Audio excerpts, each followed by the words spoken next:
Hérétique est un podcast politique mêlant entretien et débat. Hérétique pour questionner les dogmes et les mythes. Hérétique parce que la politique n'est pas la religion. Hérétique parce que vouloir penser est toujours le début de la dissidence. La religion woke, seconde partie.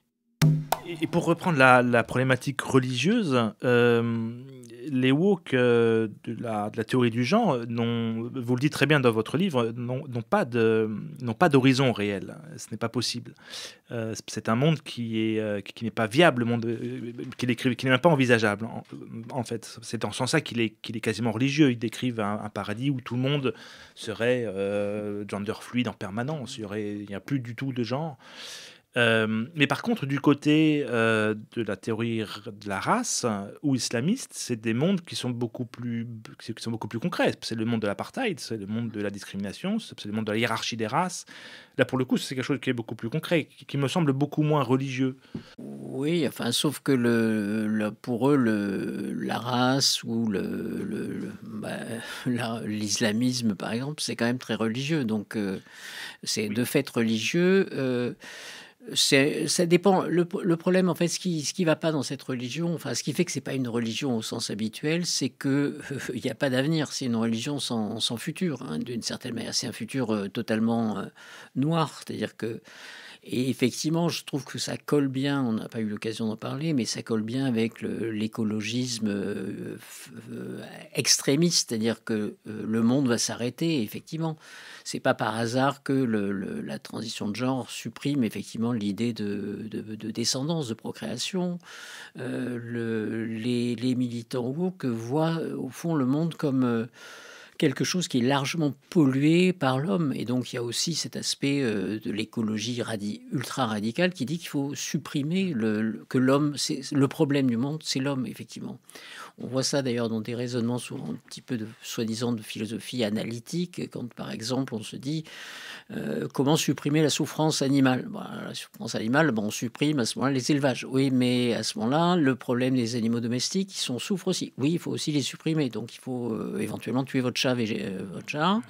Et puis on se dit, mais il y a quand même les animaux sauvages qui s'entretuent. C'est un carnage, il y a beaucoup de souffrance. Donc il suffit, alors là, certains disent il faut mettre des forces d'interposition entre les espèces animales, ce que dit Martha Nussbaum, qui est en général mieux inspiré. Mais la solution simple, ce serait soit de les stériliser, soit de les tuer tous, c'est pas grave. Et puis même, si on veut vraiment qu'il n'y ait plus de souffrance du tout sur Terre, il suffit de supprimer l'homme, qui est le principal foyer de souffrance dans le monde. Et il y a toute une théorie, il y a des auteurs qu'on appelle dénatalistes, comme Benatar en Afrique du Sud, etc. Donc, à la rigueur, c'est vrai que je pense, c'est une religion de l'apocalypse, effectivement. C'est-à-dire, ça va s'arrêter et il faut qu'on arrête tout. Et je pense que le gros problème démographique qu'on voit actuellement en Occident, mais pas seulement, c'est peut-être aussi ça. C'est vraiment, il y a une espèce d'angoisse climatique, etc., qui est complètement délirante, qui n'a pas beaucoup de rapport avec ce qui se passe réellement. Mais ça, c'est un aspect religieux. Alors, c'est pas directement du wokisme au sens où c'est pas... Enfin, c'est effectivement... par exemple, quelqu'un comme Sandrine Rousseau explique que c'est la même chose. La terre est exploitée comme la femme est exploitée, comme le musulman est exploité, comme le colonisé est exploité. Donc, il y a vraiment une critique vraiment de ce qu'ils appellent l'extractionnisme, etc., qui est très, très étonnante aussi. Et effectivement, c'est ça le problème les grandes religions séculières, marxisme, etc., proposaient un avenir radieux. Là, c'est zéro avenir. Enfin, si on leur pose la question de l'avenir, d'ailleurs, ils ne se la posent pas vraiment. Et effectivement, pratiquement, c'est juste stop oil, arrêter les bébés, no kids, etc. Il y a ce genre d'idée d'arrêt absolu. Alors, la question, c'est est-ce que ça va marcher longtemps ou est-ce que ça peut s'arrêter? C'est une vraie question. Et là, on a l'impression qu'il y a un peu de plomb dans l'aile. En tout cas, les grandes heures du wokisme ont l'air d'être derrière nous. C'est marqué par l'élection de Trump, mais il y a quand même des services d'inclusion, de diversité qui sont en train de fermer aux États-Unis. Il y a une réorganisation. Beaucoup de gens s'amusent en me disant c'est une mauvaise nouvelle pour toi, ça va s'arrêter le wokisme et tu ne pourras plus le dénoncer, je perds mon boulot. Moi, je serais très content. Je pense que ce qui est très étonnant, c'est de voir comment ça se passe effectivement aux États-Unis et comment les choses ont basculé assez vite. Effectivement, il y a un auteur dont on parlait tout à l'heure, Timur Kuran, qui parle de la falsification des préférences. C'est-à-dire l'idée que finalement, on vit dans un monde où il y a des vérités privées et des mensonges publics. C'est-à-dire, on a l'habitude de dire, effectivement, si vous êtes prof de fac et que vous n'avez pas envie d'avoir des ennuis, vous dites que la théorie du genre est tout à fait exacte et que la théorie critique de la race est tout à fait vraie. Mais en même temps, beaucoup de gens savent que ce n'est pas vrai. Et donc, il y a une espèce de double discours comme ça. Et je pense que la pensée woke, c'est effectivement largement ça, en tout cas hors du monde des ultra convaincus qui sont au cœur du système. Mais bon, il y a certains collègues qui effectivement disent ça pour pas avoir d'ennui.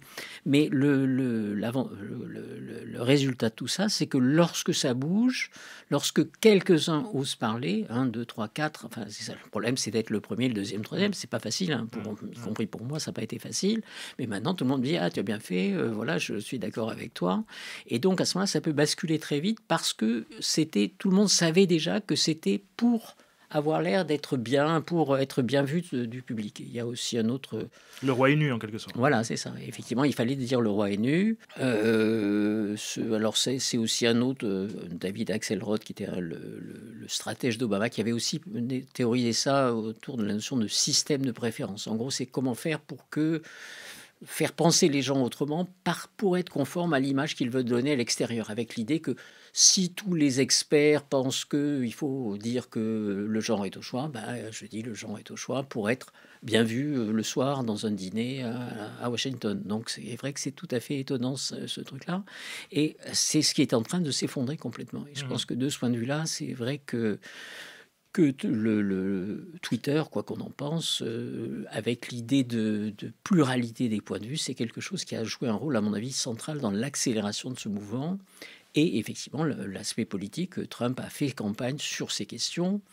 Alors très habilement, parce qu'il a pris souvent les exemples les plus parlants par exemple, plutôt que de parler vraiment des transitions de genre pour les enfants et les adolescents, il a surtout parlé des hommes dans les sports féminins.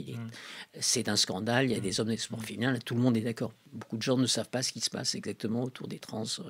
Mais en même temps, dès qu'il est arrivé, premier jour, il fait un décret pour dire il y a dans l'espèce humaine, il y a deux sexes, l'homme et la femme. Et je me suis trompé dans son discours, il a dit deux genres, parce que d'où l'importance, l'infusion de ce truc-là. Mais le décret est clair, il y a deux sexes. Alors évidemment, les gens disent ah oui, mais c'est Trump qui dit oui, si Trump dit une vérité scientifique, c'est pas pour autant que cette vérité est fausse. Et donc si ça arrête ce genre de choses, c'est important parce que effectivement, je pense que la menace, c'est ceux qui sont les ultra convaincus, qui vont pas lâcher comme ça. Et on l'a vu d'ailleurs sur cette question des médecins qui font pratiquer des opérations de changement de genre à des enfants.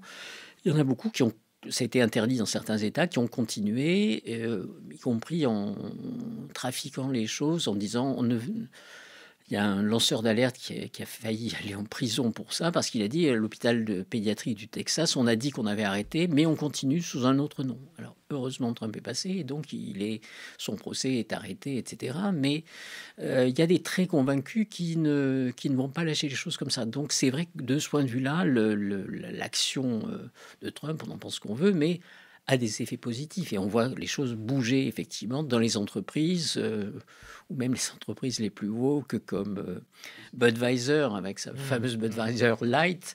Maintenant, ils font marche arrière à toute vitesse, mais c'est trop tard, d'ailleurs. Plus personne ne les croit, ou Disney, ou BlackRock, etc. Il y a aussi peut-être l'effet dans la réalité, c'est-à-dire que mettre n'importe qui, n'importe où, uniquement en fonction de critères qui n'ont rien à voir avec la compétence, ou Walt Disney, qui a fait des productions très très woke ces dernières années et dont l'audience s'est effondrée. Il y a des effets de réalité aussi. Oui, alors je pense que c'est pas si simple que ça, parce que beaucoup de gens disent, bon, c'est un slogan qu'on a aux États-Unis, go woke, go broke, vous devenez woke, vous êtes fauché, ça marche pas.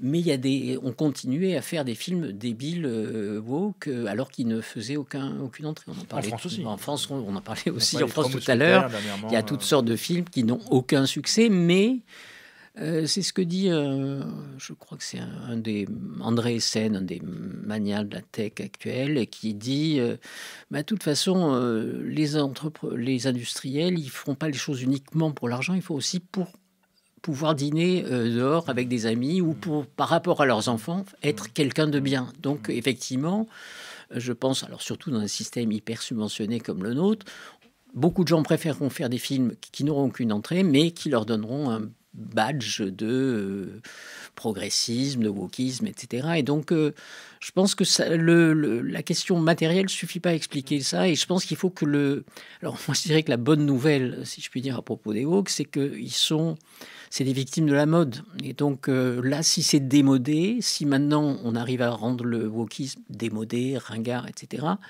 je pense qu'il y a beaucoup de jeunes qui vont arrêter, même des assez convaincus. Alors, le problème subsistera notamment dans les universités, pour les universitaires qui ont fait toute leur carrière sur ces questions-là. Ils ne vont pas lâcher comme ça les choses. Mais il n'y aura plus personne pour les écouter, peut-être. Alors, il peut y avoir aussi un effet de balancier, c'est-à-dire que le curseur peut être tout à fait de l'autre côté, du côté de l'autre côté du wokisme, en quelque sorte, le wokisme, l'islamisme, le racialisme dont on parlait tout à l'heure, qui sont en réalité non pas de l'extrême gauche, mais plutôt du côté de l'extrême droite. Et il peut y avoir là un effet de balancier assez important. C'est clair qu'il y a un effet de radicalisation. On le voit chez les jeunes garçons américains ou même en France qui sont effectivement assez radicalisés, anti-féministes, voilà, qui se sentigent de figures pathétiques comme ce violeur-là, comment ça s'appelle, Andrew Tate, des gens comme ça, enfin, des gens qui n'ont qui sont des calamités aussi, mais qui tombent effectivement dans cet aspect-là. C'est ça qui est le risque, c'est qu'effectivement on tombe dans un autre extrême, qu'on aille chercher un autre extrême. Ou le Trumpisme aussi. Le Trumpisme, voilà, qui est effectivement une explication simple du monde en termes effectivement de rapport de force, etc. Donc ça, c'est possible. Je dirais que et effectivement, je pense qu'aux États-Unis, ça peut disparaître assez vite. On a en France un problème supplémentaire qui est effectivement le problème de l'islamisme, qui est quelque chose qu'il ne faut pas négliger et qu'on ne veut pas voir. Parce qu'on sait que c'est un gros problème. J'aime bien une phrase d'un néoconservateur américain, Kagan, qui avait écrit un bouquin là-dessus et qui comparait l'Union européenne et les États-Unis et qui expliquait là-dessus. Il dit, quand on se promène dans la forêt avec un couteau et qu'il y a un énorme ours, on se dit, faisons semblant de ne pas le voir, peut-être qu'il ne nous verra pas, etc. Ça, c'est l'Union européenne. Et en revanche, si on a un fusil, on se dit, peut-être qu'on peut essayer de se défendre, essayer de ne pas se laisser faire. Donc, je crois qu'effectivement, le problème islamiste en Europe est un problème qui est tellement compliqué que beaucoup de gens préfèrent essayer de ne pas le voir, essayer de le nier. Et effectivement, peut-être qu'on pourrait se dire aussi que certains débats autour du wokisme totalement surréalistes permettent d'oublier les vraies questions qui sont les questions de montée d'un intégrisme religieux en France, sous cette forme-là. Et que la vague du wokisme qui se retirerait laisserait apparente le rock. Oui, d'autant que c'est ce qui reste. Alors c'est vrai que ça fonctionne aussi par cycle un peu, c'est-à-dire que par exemple au début c'était, en 2020 ou même avant, c'était c'était la question de la race, puis après ça a été la question des trans, puis après il y a eu les questions intersectionnelles, puis il y a eu le Hamas, Gaza, etc.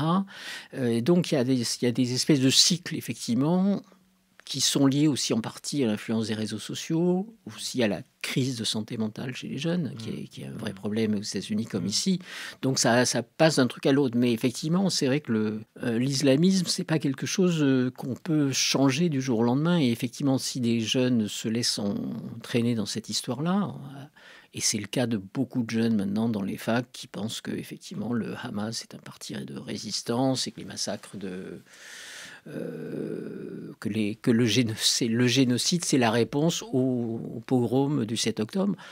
C'est quelque chose qui est devenu assez courant dans les facs. C'est très, très, très inquiétant parce que ça veut dire qu'on oublie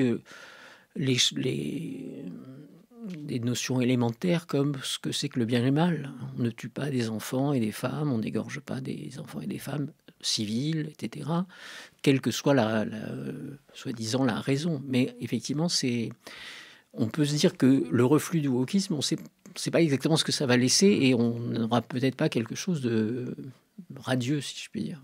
Oui, d'autant plus que le wokisme avalise en fait un mouvement de fond qui est le retour une résurgence de l'antisémitisme en Europe, mais sur des bases arabo-musulmanes, qui ne sont pas sur des bases traditionnelles chrétiennes. Et ça, c'est vrai que c'est assez étonnant. Et on parlait tout à l'heure du juif qui, effectivement, lui, n'est absolument pas victime, c'est le coupable absolu. C'est un blanc au carré, comme dit Boutelja, je crois qu'il dit quelque chose comme ça, parce qu'il il est à la fois colonisateur, il est blanc en Israël, comme si les juifs étaient blancs en Israël. Il est occidental, il est la science occidentale, etc. Donc, c'est le mal absolu. Et effectivement, on voit maintenant une espèce d'antisémitisme très nouveau qui s'installe dans les universités, dans la jeunesse, etc. Il y a aussi la communauté asiatique aussi, qui est vue comme des... comment dire, un peu des favoris, donc des coupables. Oui, c'est parce qu'ils ont de bons résultats scolaires. Donc, des bons résultats scolaires, ça suppose pour eux qu'il y a des gens qui sont persécutés pour que eux aient des bons résultats. Ils ne peuvent pas comprendre. C'est toujours l'idée, c'est toujours un jeu à somme nulle, si je puis dire. C'est-à-dire que s'il y a des gens qui réussissent, c'est qu'ils doivent persécuter ceux qui ne réussissent pas. Alors que simplement, ils ont des valeurs liées au travail, à l'étude, etc., qui font qu'ils réussissent bien. Alors, ils sont moins ciblés que les Juifs, mais effectivement, aux États-Unis, c'est vrai que, d'ailleurs, c'est souvent dans tous les efforts pour mettre fin à l'affirmative action, c'est des Asiatiques en général qui ont protesté parce que ils souffraient énormément de cette affirmative action. Je reviens, je pose une question plus fondamentale. Si on considère effectivement le wokisme comme un mouvement religieux, ou proto-religieux en tout cas, qui n'est pas réellement constitué, mais qui est de nature religieuse, et qu'il disparaît, ou en tout cas qu'il s'amenuise, on peut se poser la question de ce qui va émerger à la place. Parce que une religion émerge aussi en fonction de conditions sociales et culturelles. Et vous parlez juste à la toute fin de votre livre, c'est les derniers paragraphes de votre conclusion, où vous évoquez un tout petit peu, mais juste en passant, effectivement, on le fait toujours en passant quand on parle du wokisme, des conditions d'émergence du wokisme, en fait. Et vous parlez d'une société calculatrice, régie par la société de consommation, la froideur, le vide spirituel, etc. Et effectivement, c'est ça, l'humus sur lequel pousse le wokisme, dont on parle assez rarement, beaucoup trop rarement. Donc, en ce sens-là, effectivement, le wokisme peut très bien disparaître, mais le malaise très profond qui est à l'origine de ce mouvement-là, lui, va demeurer. Absolument. D'ailleurs, l'expérience est faite très clairement. C'est-à-dire que les pays qui ne connaissent pas de wokisme, c'est des pays dans lesquels il reste quelque chose des religions traditionnelles. Donc, c'est-à-dire que l'orthodoxie en Russie, le confucianisme en Chine, etc., c'est effectivement le vide religieux, me semble-t-il, qui crée effectivement cet appel du wokisme, qui est une... Alors, là aussi, je cite le livre de Chantal Delsol, qui est très intéressant, La fin de la chrétienté, où on voit effectivement que le système chrétien s'est effondré et que, effectivement, à ce moment-là, on peut croire n'importe quoi.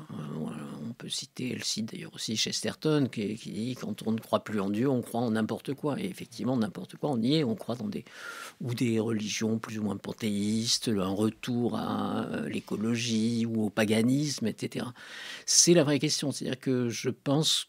Alors ça me semble... Voilà, je suis un lecteur de Comte et de Houellebecq, donc pour Comte, il ne peut pas y avoir société sans religion, parce que s'il n'y a pas un lien social, on devient des particules élémentaires. C'est pourquoi Houellebecq est très, très amateur d'Auguste Comte, parce qu'il décrit très bien l'état d'une société dans laquelle il n'y a plus de religion.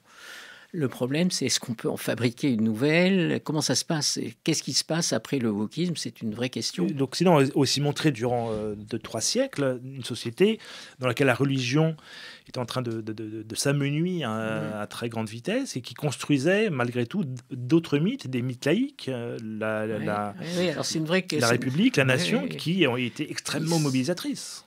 C'est une vraie question. Ça pose la question de fond, est-ce qu'une société non religieuse est possible? Il y avait la notion de progrès, c'est-à-dire on va vers le mieux, et à partir du moment où arrive l'écologisme, etc., soit on part vers une autre religion du mysticisme par rapport à la nature, ou soit carrément... Le problème, c'est que, par exemple, l'idée de progrès, c'est une idée chrétienne, quand même très religieuse. C'est l'idée d'un cycle, d'une orientation du temps d'un moins vers un plus, etc. La notion aussi de recherche de la notion de vérité, c'est une notion chrétienne, hein. C'est l'idée qu'il y a des lois de la nature qu'il faut essayer de retrouver. Si on a un Dieu qui fait n'importe quoi, on ne va pas essayer de comprendre ce qu'il fait, etc. Donc c'est ce que beaucoup de penseurs chrétiens appellent l'idée d'un parasitisme. C'est Peggy, par exemple, ou Chesterton aussi dit à peu près la même chose, qui dit qu'au fond, les Lumières se sont construites sur l'héritage du christianisme, et puis elles ont tué le christianisme, et maintenant le résultat, c'est que ce qui a persisté un petit peu comme valeur, je dis d'altruisme, de respect, de charité, d'universalisme, toutes ces valeurs-là, qui avaient été reprises par les Lumières, en gros, par les Lumières, au fond, une fois qu'elles sont complètement coupées de leur base chrétienne, est-ce que ça peut continuer ou pas? Moi, c'est une vraie question. Je dirais que ça pouvait continuer dans un monde éduqué, où la culture, au fond, aurait repris tout ça, où l'éducation à la beauté, l'éducation scientifique avait encore une sens. Ce sont des valeurs qui ont existé dans le monde grec, qui était pré-chrétien. Oui, mais enfin, l'ensemble, par exemple, l'universalisme, non, chez les Grecs, il n'y avait pas ça. Il n'y avait pas l'idée d'un homme universel, par exemple. C'était plus tardif. Ouais. Voilà, c'est plus tardif. Ouais. C'est après le christianisme, ça, c'est une idée chrétienne. Donc, je pense que c'est ça la vraie question. C'est-à-dire, est-ce qu'il peut y avoir une religion, ou est-ce qu'on peut en trouver une? Comment faire? Une auteure que j'aime beaucoup, qui est Ayaan Hirsi Ali, la députée somalienne qui vit maintenant sous énorme protection aux États-Unis, puisqu'elle avait été obligée de quitter la Hollande où son ami Theo Van Gogh a été assassiné. Elle dit la seule chance pour l'Europe de ne pas devenir islamiste, c'est de redevenir chrétienne. Et alors, elle a joint le geste à la parole, puisque récemment, elle s'est convertie, alors que c'était une lectrice de tous les nouveaux athées, les Dawkins, les Hitchens, etc. Là, elle s'est dit, il faut que je devienne chrétienne. Alors, en même temps, c'est vrai que beaucoup de gens lui disent, oui, mais elle ne croit pas vraiment au Christ. Enfin, elle croit... Oui. Elle pense que la religion chrétienne est nécessaire pour arrêter l'islamisme. Mais est-ce que ça peut marcher? C'est une conversion identitaire. Voilà, c'est une conversion... on appelle ça quelquefois maintenant aux États-Unis le christianicisme. Enfin, l'idée que... la religion ancienne de l'Occident, c'est le christianisme, donc il faut essayer de la récupérer pour résister à une autre religion. C'est pas un horizon très excitant. C'est pas un horizon très excitant, d'autant qu'il faut y arriver. Enfin, moi j'ai du mal. Hein. Je suis issu des Lumières. Je suis un fils des Lumières, mais c'est une vraie question parce que c'est vrai que moi je pense que c'est aussi la déculturation radicale. C'est-à-dire que si on a eu des cours de biologie normaux, on ne croit pas à ces conneries de théorie du genre. Si on a un minimum de sens de la beauté, on va pas jeter de la soupe sur un tableau de Monet. Monet est noté, hein, bien sûr.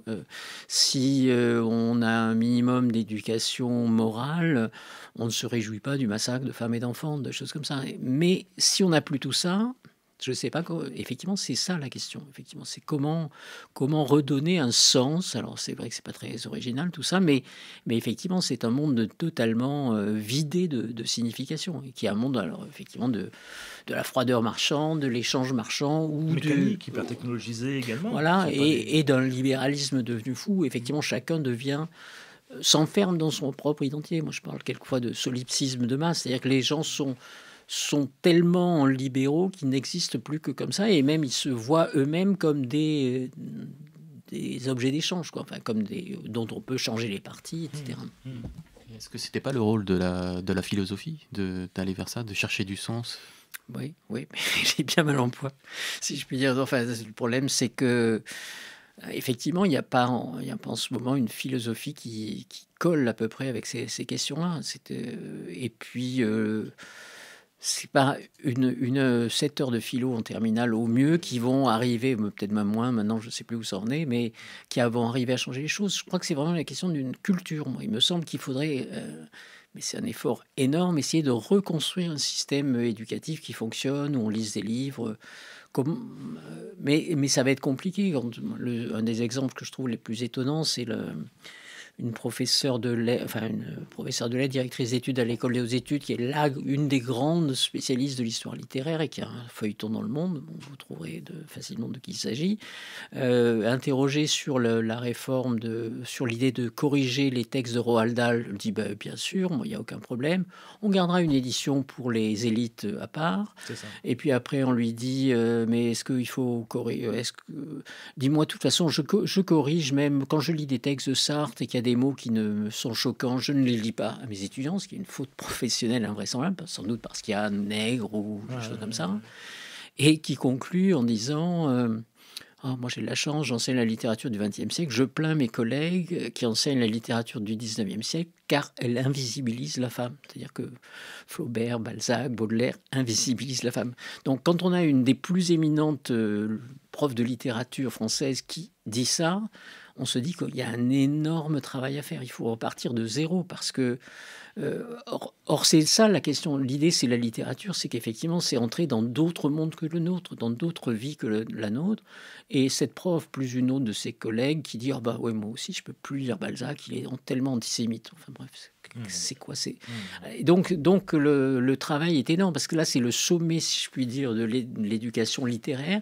Et ils n'ont même pas compris du tout de quoi il s'agit quelle est la beauté, l'intérêt de Balzac, de Flaubert, etc. C'est ça qui est fascinant en réalité. C'est une idéologie woke qui se réclame de l'altérité et qui en réalité est incapable de concevoir l'altérité. Ne serait-ce que l'altérité textuelle, tout simplement. C'est clair. Ils ne peuvent pas effectivement voir qu'un autre monde existe, qu'on peut avoir d'autres idées qu'on peut avoir d'autres vies etc.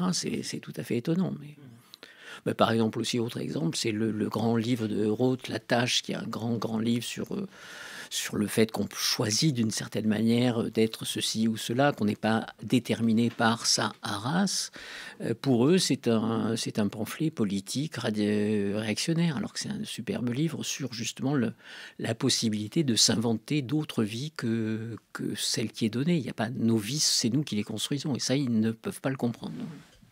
Mais en réalité, on a affaire à une civilisation qui est en déclin profond.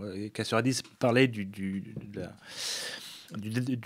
délabrement de l'Occident. Effectivement, le terme est assez imagé. On voit un Occident qui se délabre. Alors, il en parlait dans les années 80. Aujourd'hui, le stade est très avancé. Et on a l'impression que les woke, en fait, en réalité, rationalisent en fait ce délabrement, ne font que décrire en disant que c'est très bien ce qui se passe. En fait. Oui, effectivement, on peut voir ça comme ça. Qu'il y a un trouble dans le genre, pour reprendre le terme de Butler, il y a effectivement un réajustement des places entre les hommes et les femmes. Ça a toujours été d'ailleurs dans la modernité, ça a toujours été conflictuel. Les woke, en fait, ne font que rationaliser le fait que ça se déglingue, que les rapports de séduction... C'est une énorme dépression. C'est une dépression... Alors, je n'avais pas Occident parce que j'ai réécouté Sibony chez vous, qui vous disait de ne pas trop se servir d'Occident. Oui. Mais c'est vrai que c'est d'abord l'Occident aujourd'hui. C'est vrai que les États-Unis et l'Europe sont en train de diverger, à première vue, assez largement.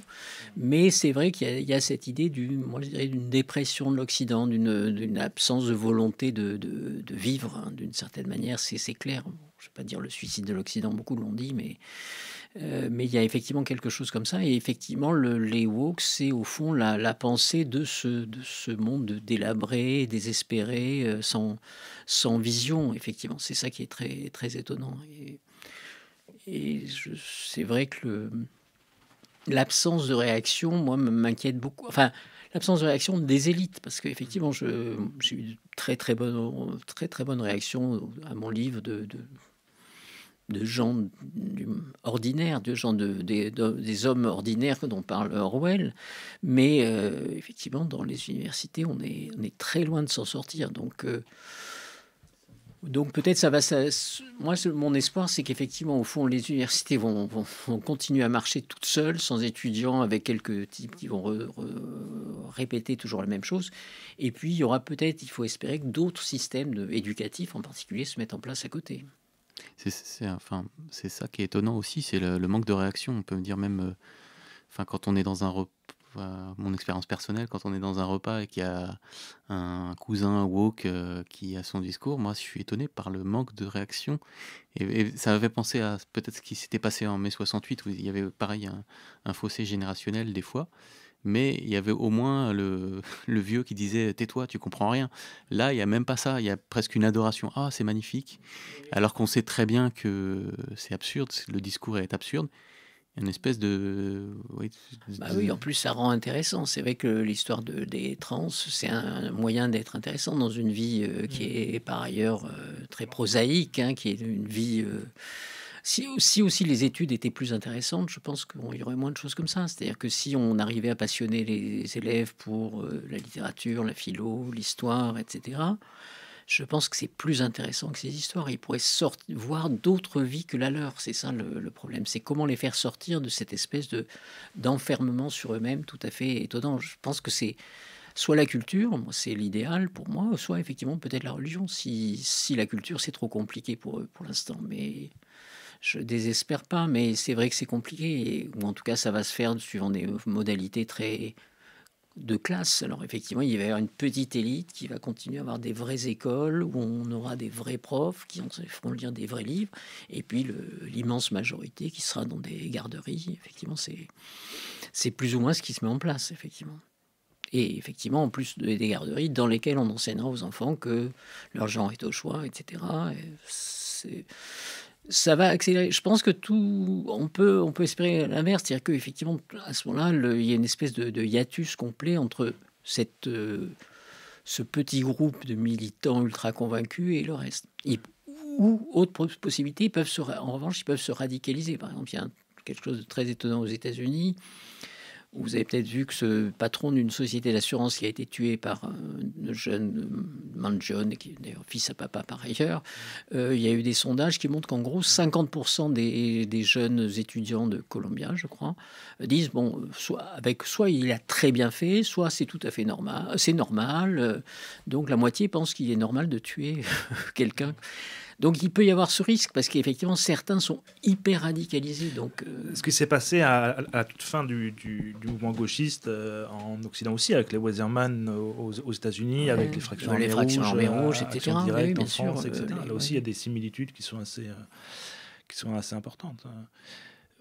Pour qu'à cela dise, rétrospectivement, le wokisme, en tout cas ces formes de contestation-là, sont une dégradation des formes de lutte issues du mouvement ouvrier. C'est-à-dire que c'est une déliquescence. Oui. Enfin, certains aspects, d'autres aspects sont plutôt des aspects, c'est plutôt le libéralisme devenu fou, c'est le progressisme devenu fou, ou l'idée effectivement que l'on peut c'est une espèce de transhumanisme. On peut se libérer absolument de son corps. Donc ça, c'est des choses plus nouvelles. Et puis d'un autre côté, il y a les formes d'action, le militantisme, etc. C'est aussi des vieilles histoires de gauchistes, effectivement. Et c'est vrai que là, on peut voir la trace de Marcuse. Maintenant aux États-Unis, enfin avant Trump, Paulo Freire, qui est un pédagogue brésilien qui était à la mode dans les 70s, moi, que j'ai croisé dans les écoles normales, voilà, Angela Davis, etc., qui reviennent à la mode. Mais je pense que ça va, le côté gauchiste va s'arrêter, à mon avis, parce que d'abord, ça se perd un peu c'est loin, tout ça. Mais c'est vrai qu'il y a ce côté... moi je pense que c'est vraiment la religion d'un monde sans âme, hein, effectivement.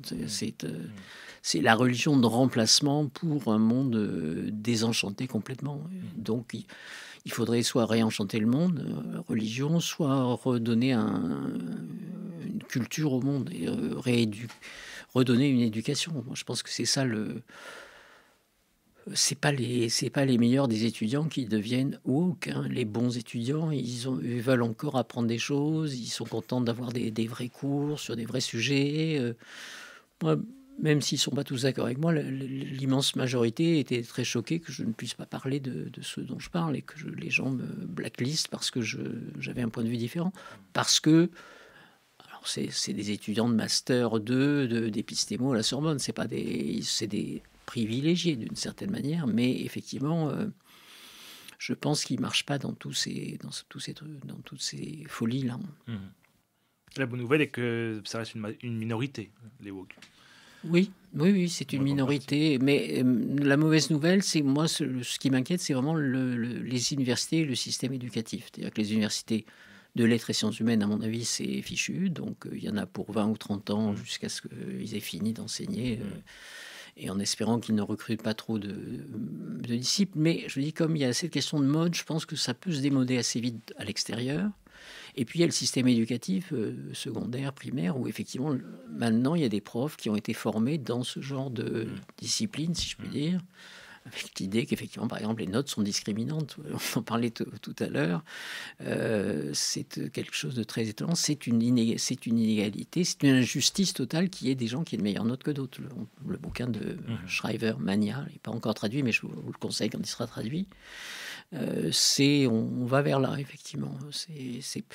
Moi, je pense que